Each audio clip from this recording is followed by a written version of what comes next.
Well, the key to all of that is what's called concept congruency. What concept congruency is it is how you connect the vision of all the pieces together. If you're designing a fast food concept and you're selling filet mignon at a high price point, it's not going to work. Much like if you're designing a fine dining concept with a drive-through, you probably have a problem. Concept congruency is all the pieces in the concept are aligned so that they make sense for what it is you're doing. So whether you're thinking about how your employees are going to dress or the colors of the logo, concept congruency has an impact there. Again, I'll use the Haiti example. When we designed the logo for the client in Haiti, I made the colors of the logo colors that fit the concept. Interestingly enough, I happened to pick the exact colors in the Haitian flag. They weren't real fond of that. I didn't know. I'd never seen a Haitian flag. Well, they're right in the middle of a revolution or whatever there. There's all kinds of stuff going on. Well, when they saw the colors that I chose for the logo, I instantly got feedback, to say the least. So we changed the colors of the logo.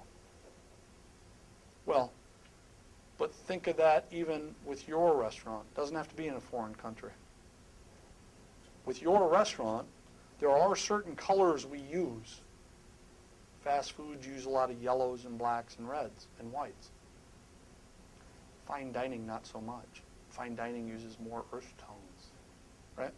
Well, concept congruency is taking each of those pieces and putting them in a way so that you can inspire the consumer to understand that the concept is aligned. Name and logo. The absolute most important thing with concept congruency is the name and the logo. It is the one thing that every customer you have is going to look at. Spend a lot of time debating the name. Truly do a brain dump on all the different names. Truly do a brain dump on all the potential different logos. It can't be clip art. We get plenty of people coming to us with, oh yeah, my aunt made this for me. It's clip art. Probably won't work. You're heading down a path of losing a ton of money. It can't be clip art. You guys spend plenty of time debating names, looking at shapes and colors of logos, what it looks like on every type of background. But it's critical because everybody looks at it. Needless to say, in the restaurant business, the second thing would be the menu. Determining the number of items on a menu. One of the things we see with our turnaround practice, and what our turnaround practice is, hey, Howard, I'm in business. I've been in business for 2 months, or I've been in business 2 years or 20 years, and I'm losing everything I own. We need help. Can you come help us? And I get there, and I look at their menu, and their menu is that thick. I mean, you're looking at all kinds of items. I'm over-exaggerating when I say that thick, but not by a lot. They got pages of items.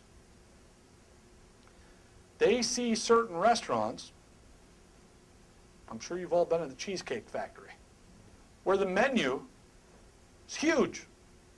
And they execute almost to perfection on every item. That's why the Cheesecake Factory can do that. Because their systems are so good. Their product is so good. Their managers are so good. For that matter, their financials are so good. They can afford to do that. They are the highest volume, average unit volume restaurant chain in the country. By far. Okay, so they can afford to do that. But then the independent sees it and says, well, Cheesecake Factory's got all these items on their menu. I can do that. No, you can't. First of all, that's not what the customer, chances are, is going to come to you for. they're not going to come to you often enough to try all the items anyway. And there's no way that you can operationally execute it. Well, so that huge menu drives your food cost higher, makes your operation more complex, makes it more difficult to train your employees, requires that you have a bigger kitchen. I can go on, but what it comes down to is you can't have a menu that big. Every concept has a certain number of menu items they can handle. Fast food, fewer. Fine dining, on this end. Casual dining, somewhere in between. And everyone has their number of items they can handle. And there's a reason, a rhyme and a reason for each of those decisions. But I can tell you more often than not, menus are too big.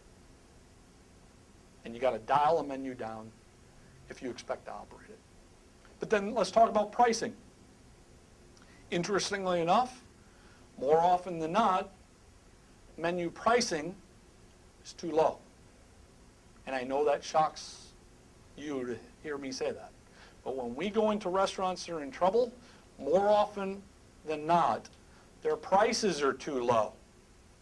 You sit here and look at it and you say, okay, what portion are you giving these people? And they show it to me, and then I add up the cost to produce that plate of food. And they're charging a price that there's no way they can make money at. The other thing is how you lay out a menu price. A menu price, think in terms of what the customer thinks. The reality is the customer thinks in terms of 49 and then 50 is a whole new level. So $7.49 is one thing, $7.50, that's a whole new level. $6.99, $7. To the customer, that's a whole new level. But yet I see $6.45. And I'll say to the person, why do you do $6.45? Oh, because I think it looks great, all the fives. And I'll say, well, the customer doesn't care, so why not get the 4 cents? Why not get the $6.49, the extra 4 cents on the thousands of people that come through here in a year? That is the difference between you losing everything and you making money. That's it. Or they'll do the $7.90. Well, I like all the zeros. Really. There's 9 cents, you might as well get it.